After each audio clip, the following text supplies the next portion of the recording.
अस्सलाम वालेकुम वरहमतुल्लाहि वबरकातुहू। दोस्तों, उम्मीद करता हूँ कि आप सब लोग खैरियत से होंगे।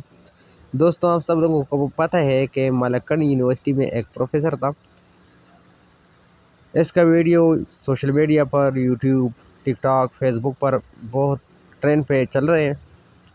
तो इसका पूरा हकीकत मैं आप लोगों को बताने वाला हूँ। इसका एक वॉइस मैसेज लीक हुआ है, तो आइए हमारे साथ ये वॉइस मैसेज सुनिए कि इसने क्या कहा है वॉइस मैसेज में। तो आप लोगों को पूरा हकीकत सामने आ जाएगा। तो चल दोस्तों, आइए हमारे साथ ये वॉइस सुनिए।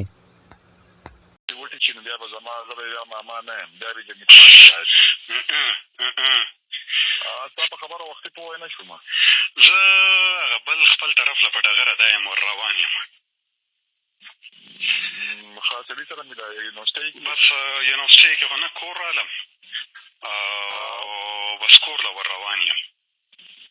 اصل کې ما سره خو زه چې د خپلې مسلو له وګورم ما سره بیا ورځ قیمتي وي که نه، اگر چې اچانک وي خو ورځ قیمتي ورځم که نه. دا څنګه ورځم؟ یوازې یم بس. زه وایدم بس څه خو به څه به وایم که نه، هغه به په هغې موقع سره بیا پته نه لګي چې څه مو ویل، څه خو وایم. نه بس خبره دې ځای له ورسېده. ما چې درته ویې که نه چې د کاغذ برای مهرباني یو نیم کاغذ زما ضروري دی ولده کې لکه بس څه به وایم، زما به نصیب داسې وي. پوه شوې؟ کاغذ اوس هم ضروري دی، کاغذ اوس هم ضروري دی. بس ما ځکه څنګه نیمه ګنټه هم نشته. زه دا د شکیل ګاډی دغه کو ما سره واړه دي، مونږ وځو لګېږو پیسې لږ واخلې. نه لاړله اشنا، زه تا نه بیا ډېر ګرم یم. هلته چې زه تا له لږ ټچنګ درکړم نو ته لږ که وړه خبره وي دا خو سیریس ده که نه. په پیله ځل په چکدره کې بس داسې وایي چې سیریس راله، نو هلته کې لږ کورینګ زم غواړم. نو کورینګ ته غواړې خو کورینګ یو طریقه کاري که نه، ته چې کومه طریقه باندې روان یې ما ته خو سیټ نه ښکاري. هلته نه اټیک په بله طریقه شوی دی.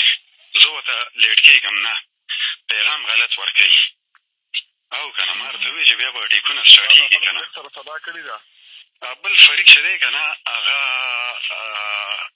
نیول نه کوي، نیول نه کوي.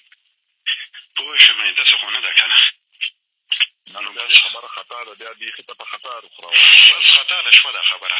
زه خطا له تلم خو ما سره د کاغذ ضروري دی، اوس هم ضروري دی. که سبا دې جوړېږي سبا له یم جوړ. زه لاړلم په لانجه. زه ګورم خو تا ته ما ونه ویې که نه ګوراسې جنګ چې یو شی جوړېږي زه ګوره یې وبوسم چې بیا هغه کاغذ کار هم کوي که نه. نو ما درته وویل که نه، ما خو درته وویل دا کاغذ دی که نه، د نکاح خوان سره کاغذ دی. اوس دا به څومره لکه په دې کې به څومره ټینشن وي. خو د یونین کونسل خپل نکاح خوان دی او پې وبې لیکو دغه به کو ډېر نه ډېر د ګوتې دغه وي پکې چې ګوته پکې لګول دي نه دي لګول، ګوته به د یو ځای نه راوالو. پوه شو؟ ګواهان لګول پکې خامخا یي دا بل طرف نه. پوه شو؟ ګوته پکې د هر شام لګېدی شي بیا په تادې کې لګېدلې ده او داسې لګېدل. زما په اندازه غلط روان، زه غلط روان یم. ما له پته ده خو دا ضروري ده، دا ضروري ده. زه ته وکړه چکر بیا ما ته وویل سرې زه ټیک ته وکړې. د پروفیسر صاحب وایي تاسو واورېدو. پروفیسر صاحب په خپله ویلو زه ډېر ګرم یم. تا نه بل کس ورته وویل ته په کومه چې روانه وي دا غلطه وایي. نه وایي زه ډېر ګرم یم. او بیا پکې دا خبره وکړه چې د نکاح په کاغذونو باندې ګوته که د چا مو لګي څه خبره نه وي، بیا مونږ له باندې راځي مونږ چې غلطۍ کې لګېدلې یا به مونږ چې بل چا لګولې وي بیا هر څه کېږي. سړی ډېر په ګرمه روان و.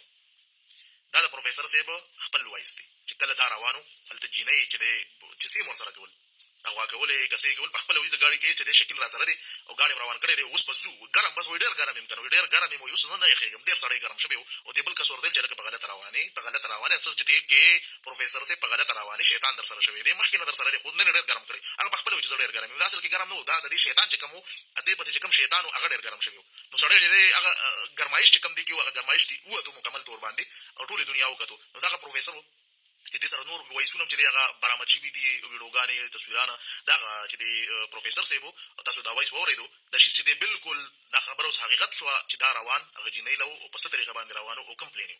دا ویډیو خپل ملګرو سره شیر کړئ. دې حوالې سره تاسو وایي چې پروفیسر صاحب له چې دی دومره ګرمایش په کار وکړو.